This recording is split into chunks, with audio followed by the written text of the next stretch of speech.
What's up, guys? I'm Nick. I'm Nathan. And this is Full Throttle Cars. Alright, so today we are doing a complete brake replacement on a 2008 Honda Civic. So let's hop straight into it. So we do have the rotary discs, a new caliper, and a new brake pad. I figured out that I was losing brake fluid through the right rear caliper, or the passenger side rear caliper. And so I went to Advanced Auto Parts and picked up the parts, and we're gonna get into the repair.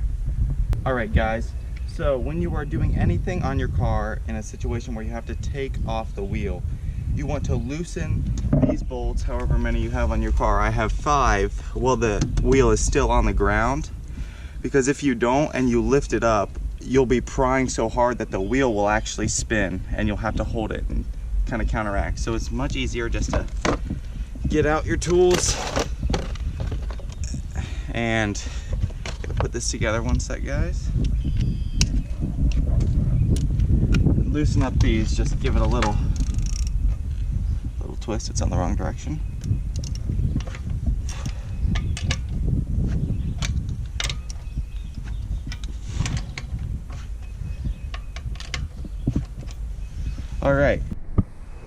Alright, so we got the car jacked up, and I'm just gonna start to take these the rest of the way off.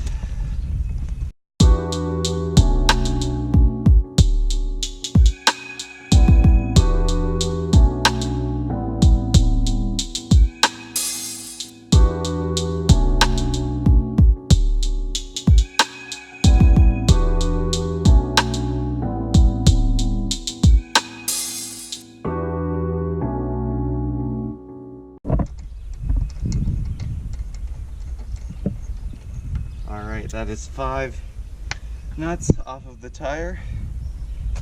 And then basically you just pull this tire off, and it was already loose. So set that aside, and then we can get straight into the brakes. Alright guys, if you have been enjoying so far, please do not forget to subscribe, hit that like button, and turn on your notifications bell. Alright guys, so the first step once you have the wheel off is you have to take off this little bolt that is right above this line right here. You can see it connects up at the top, and it kind of has a little U right there. Got to look for that. Comes down in, and then there's a bolt right above it, and you need to take that off to get to the rest of everything and take off the caliper. 12 millimeters is the size that you will need. Just gotta loosen it. If it's rusty, it might be a little bit hard, but nothing that little grit can't do. All right, there we go. Just got it loosened up. All right, just making sure I didn't hurt anything.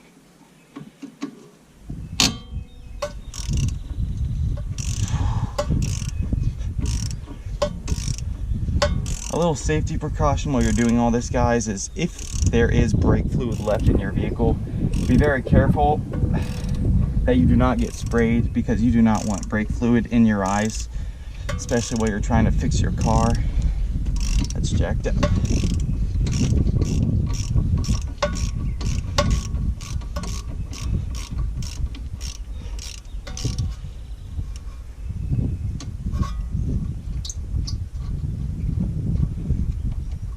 Alright, step number 2 down. Alright guys, so if you are doing a complete caliper replacement, you do want to take this screw off before you loosen up these two. And it can be a pain, especially if you're moving your wrench in the wrong direction. There we go. It is loose. That is what you need to do right here, and then you want to put your 12 millimeter back on your wrench and take off these 2 bolts right here.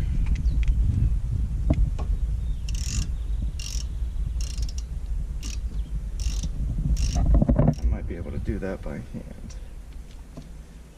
Maybe not. Alright, it will have to come off by wrench.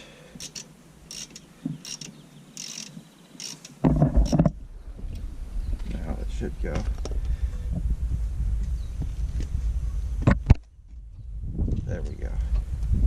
that came off. Now this one, a little pain.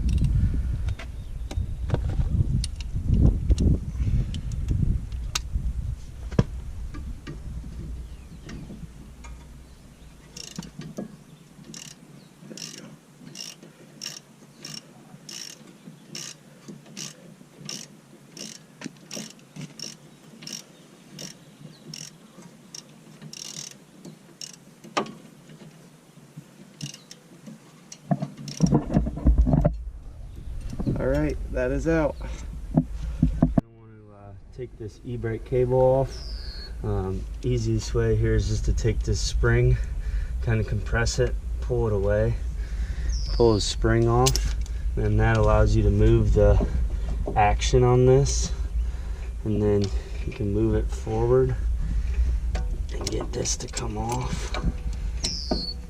Hopefully like that. There, and then now this is free.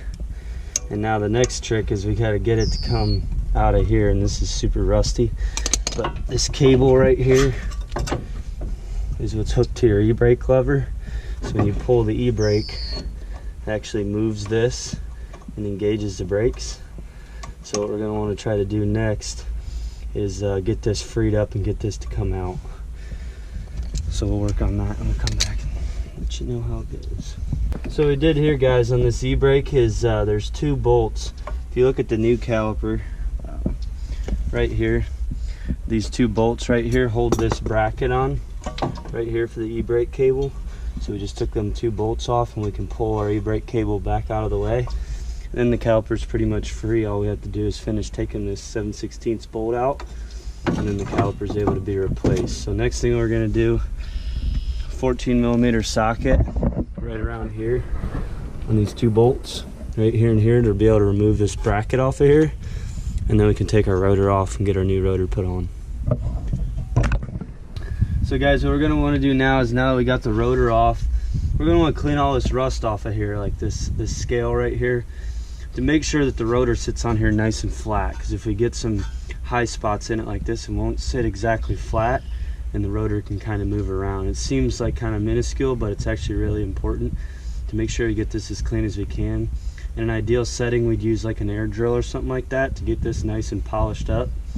But we're out here in the driveway, so the best thing we can do is just get a wire brush and try to clean it up the best that we can. And then ideally put like some anti-seize or some sort of grease in here, so that the next time we come to it, the rotor comes off nice and easy and it doesn't build up rust in between here. So little tip there, make sure you get this nice and clean before you put your new rotor on there.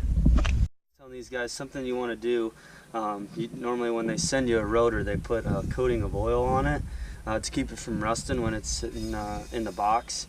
So ideally you should take a nice rag and some brake clean or solvent or something and clean all that off of there, and that'll help break the pads in a lot better. So we got our thing clean, put some grease on there, and then we throw this thing on here. Now you'll notice that it wants to kind of flop around on you, and that's going to make it really tough to try to put the pads in. So you grab a lug nut like this and then run your lug nut down to hold the rotor on there, and then now it's a lot, I mean, you got to tighten it up a little bit. One on the other side too. Now you got it nice and tight on there, and it'll make it a heck of a lot easier to put the new pads on. So now we got our rotor on there. We want to keep this, our old caliper, we want to keep the hose on there until we get our new caliper put on. Otherwise it's just going to drip a bunch of brake fluid out and make a big mess.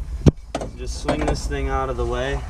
We're going to take our new caliper and get our new caliper prepped to go on here. So, alright guys, so now we're getting ready to put the new caliper on. We got a new caliper and bracket here. We're going to want to take this thing apart, buzz these two bolts out. They are 15mm, I believe. Yes. 14mm. Yep, 14mm. We got our new caliper bracket. We're going to want to take our new stainless slides, put them in here. They go in. There's a little clip right here. You just kind of push down with your finger like that. It sits right inside of there. Same thing on this side. Clip it in there just like that. Okay, so we got that. Now we're going to want our grease. Where'd that grease go? See that grease? This is the grease they supply with the pads. So we're going to want to tear this open. and just put some of this grease on these slides where the pads are going to ride, like this. And this just kind of helps the pads from getting kind of gummed up. That's a little bit much, but put this right in here like so. And you can also take and got a little too much there. Put some of that on our pads as well, like that. So everything's nice and lubed up.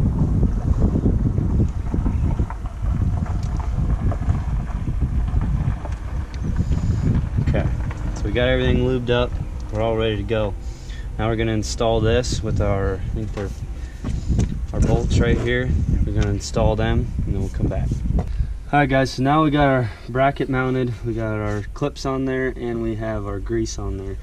Now what you're going to look at on these pads is they have what's called a squeaker right here. And this is basically a wear indicator of when your pads are starting to get low. Now what you always want to do when you put these wear indicators, when you put these pads on, is keep an eye out for this.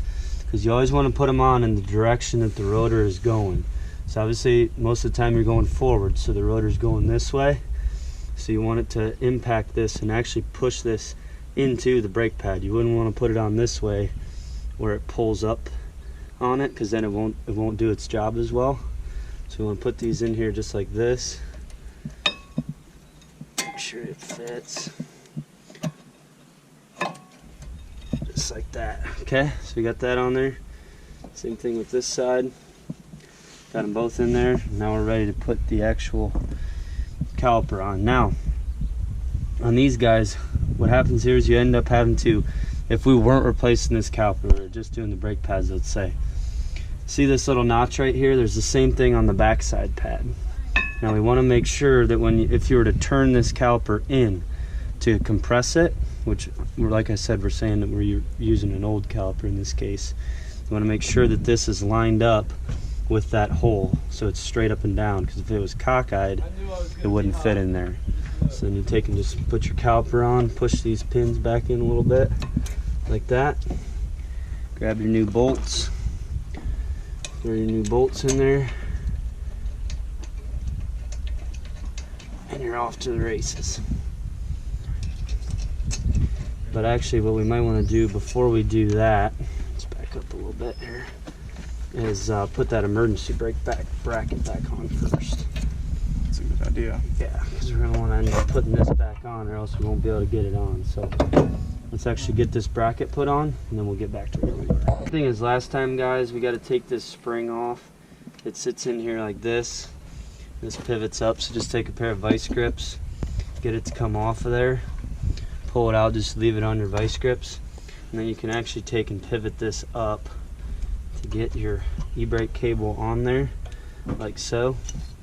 And then we're going to take and put our thing back in there, and this little tab right here goes on this.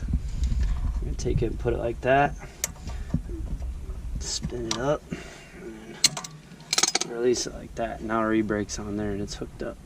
And now we can come back and put our caliper on after we put our clip in. This clip just kind of goes in here like so, and kind of sits in here. This just kind of keeps the pads from vibrating, so make sure we put that in there. Now we're ready to come up here, get our bolts, get these started, and then we'll show you how to hook up the actual brake line and bleed it. Okay guys, now we got our caliper mounted. Take our 7/16, get our bolt that we got busted loose, take it off, run it all the way out.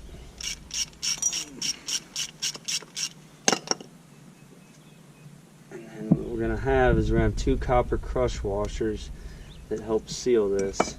The one's stuck on here. So we want to make sure we got both of them off of the brake hose. And then we're going to want to take and put our new ones one on this side, and then we put it through our brake hose like this, put the other one on the other side like that, put it down in there, start it by hand to make sure you got it started good, and just take and run it down. You don't have to kill these, so maybe a 1/2 inch.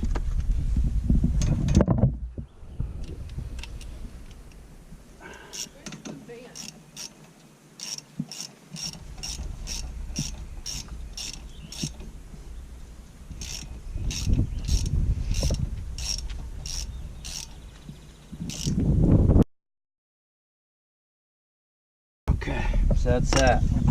Now we're ready to bleed it. So we're going to take this our bleeder screw right here. This looks like it's a 10mm, and we're going to fill the master cylinder up, and we'll show you how to bleed it. Alright, so we got Nathan in the car here, guys. We got the master cylinder full. We're going to come right here to this bleeder screw, and what we're trying to do here is get the air out of this thing. So we're going to take 10mm on this, guys. We're going to crack it loose like that. Then we're going to have Nathan just push it to the floor real slow. And then you're going to want to look and see. You'll start getting some fluid come out of there maybe. Might take a bit because we lost quite a bit. Tell me when you get to the floor, Nathan. Oh, I've gotten to the floor about 3 times. Okay. Alright. So now we're going to want to tighten this back up a little bit and then let him let the pedal up. Tell me when it gets to the top. Okay. Now push it down to the floor slow and tell me when it hits the floor. See how we're starting to get some air out of it now, guys? That's what we're looking for. Floor. So now he's to the floor. We're going to tighten it back up again.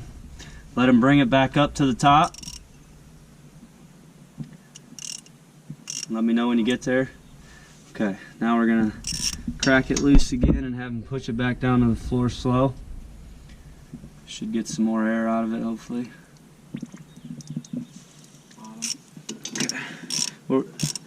Same thing again, back to the top. What we're looking for, guys, is a steady stream out of here. We don't want any air. Down slow. See, we're getting a little air yet. Again, up.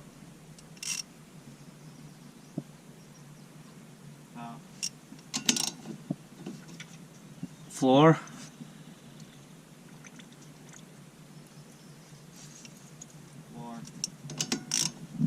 I got quite a bit of air in this one, guys.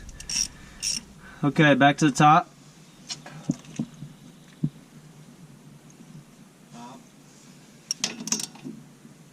Floor.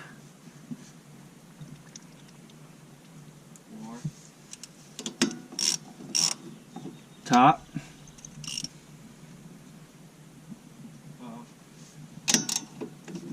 Floor. See how we're starting to get a better stream. Top.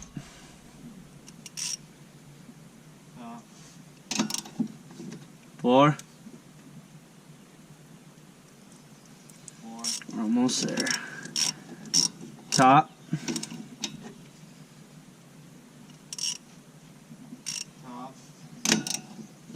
Floor. One more and we'll probably have it, guys. Top.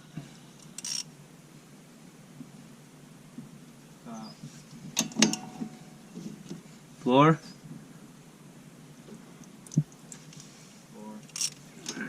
So see how we got a nice steady stream? How's the pedal feel? Pump it up a little bit. Does it feel pretty good? Okay, we might have it. We just want to check and make sure. Let off the brakes there, Nathan. Make sure their rotor spins, which are good there. Then we'll have them start the vehicle and let's see how the pedal feels when we start.